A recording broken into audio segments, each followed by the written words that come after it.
According to a report, Microsoft has made Copilot Cowork generally available to Microsoft 365-degree Copilot customers and shifted it to usage-based pricing.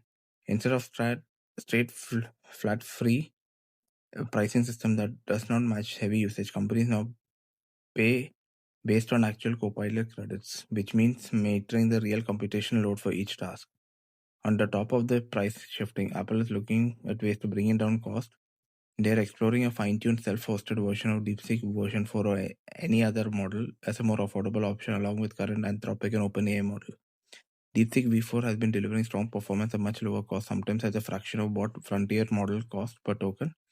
Any DeepSeek integration will be optional and run entirely on Azure. That means customer data stays within Apple's Microsoft cloud environment with all the usual enterprise-grade protection, compliance, and data residency control. It's a smart way to address potential concerns about using Chinese-developed model.